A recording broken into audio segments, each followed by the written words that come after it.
భారతదేశంలో బంగారం కొనటం తగ్గింది. ఈ విషయంలో మన దేశ ప్రధాని మోడీ గారు కూడా హ్యాపీ. ఇది ఒక రకమైన వార్త అయితే, మరో రకమైన వార్త ఏందంటే ఉన్న బంగారాన్ని మన వాళ్ళు అమ్మేస్తున్నారట. ఇది సంచలనం. ఎందుకంటే మనోళ్ళు అంత ఈజీగా బంగారాన్ని అమ్మరు. ఎప్పుడో పరిస్థితులు బాగలేక అప్పులు పాలై డబ్బులు అత్యవసరమైతే తప్ప బంగారాన్ని మన వాళ్ళు అంత ఈజీగా అమ్మరు. ఇంట్లో పెట్టుకుంటారు, ఒంటి మీద వేసుకుంటారు, బ్యాంకులో పెట్టుకుంటారు, గోల్డ్ మీద లోన్లు తీసుకుంటారు, లేదా రాకర్స్లో పెట్టుకుంటారు తప్ప అంత ఈజీగా ఉన్న బంగారాన్ని అమ్ముకోరు. కానీ ఇప్పుడు అమ్మేస్తున్నారట. ఈ 2-3 నెలల్లో 50 టన్నుల బంగారాన్ని అమ్మేశారట. నిజానికి మన దేశంలో భారతీయుల దగ్గర ఉన్నది 30,000 టన్నుల బంగారం. అంటే ఉన్న బంగారంతో పోలిస్తే అమ్మిన బంగారం చాలా కొద్దిదే. కానీ గతంలో ఇంత అమ్మకాలు లేవు. అంటే ఒక ట్రెండ్ చూపిస్తుంది. ఉన్న బంగారాన్ని అమ్ముకోవటం అనేది ఒక ట్రెండ్.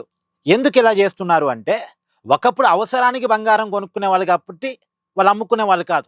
అవసరానికి ఇంట్లో శుభకార్యాల కోసం, ఆడవాళ్ళ ఆభరణాల కోసం బంగారాన్ని కొనుక్కునే వాళ్ళు కాబట్టి అది అమ్ముకోవటం అనేది జనరల్గా జరగదు. ఎప్పుడో ఆర్థిక పరిస్థితులు బాగలేకపోతే తప్ప అమ్ముకోవటం అనేది జరగదు. కానీ ఇప్పుడు బంగారం చాలామంది ఇన్వెస్ట్మెంట్ కోసం కొంటున్నారు. ఈ మధ్యకాలంలో ధర విపరీతంగా పెరగటం వల్ల ఒక టైంలో 2 లక్షలు కూడా బంగారం పోయిద్ది అనే వార్తలు రావటం వల్ల పెట్టిన బంగారం మీద పెట్టుబడి పెడితే డబ్బులు రెట్టింపు అవుతాయి అనే ఆశతోటి ఇన్వెస్ట్మెంట్ కోసం బంగారాన్ని కొనుక్కున్నారు. ఇప్పుడు ఇన్వెస్ట్మెంట్ కోసం బంగారం కొనుక్కున్న వాళ్ళు ఇప్పుడు బంగారం ధరలు పడిపోతున్నాయి కాబట్టి అమ్ముకుంటున్నారు. విపరీతంగా పడిపోతున్నాయి కదా.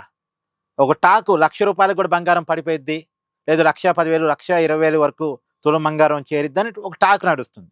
బట్ అది నిజమా కాదా నాకు తెలియదు. కానీ ఆ టాక్ వల్ల, అలా ప్రచారం జరగటం వల్ల, ఆ ప్రచారం వల్ల కలుగుతున్న భయంతో కొంతమంది ఉన్న బంగారాన్ని అమ్ముకుంటున్నారు.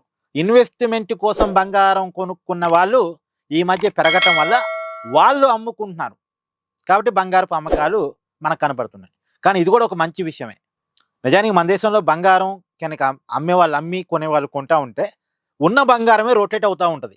బయట దేశాల నుంచి దిగుమతి చేసుకోవాల్సిన అవసరం రాదు. ఇప్పుడు కొనేవాళ్ళు తగ్గారు, అమ్మేవాళ్ళు పెరిగారు. అమ్మేవాళ్ళు పెరిగినప్పటికీ కూడా అమ్మే బంగారం తక్కువే. ఇప్పుడు ఈ అమ్మే బంగారమే కొనే వాళ్ళకి రొటేట్ చేసి ఇస్తూ ఉంటారు. కాబట్టి బయట దేశాల నుంచి దిగుమతి చేసుకోవాల్సిన అవసరం రాదు. ఇది ఒక మంచి పరిణామం. Thank you. Please do like, share and subscribe this channel.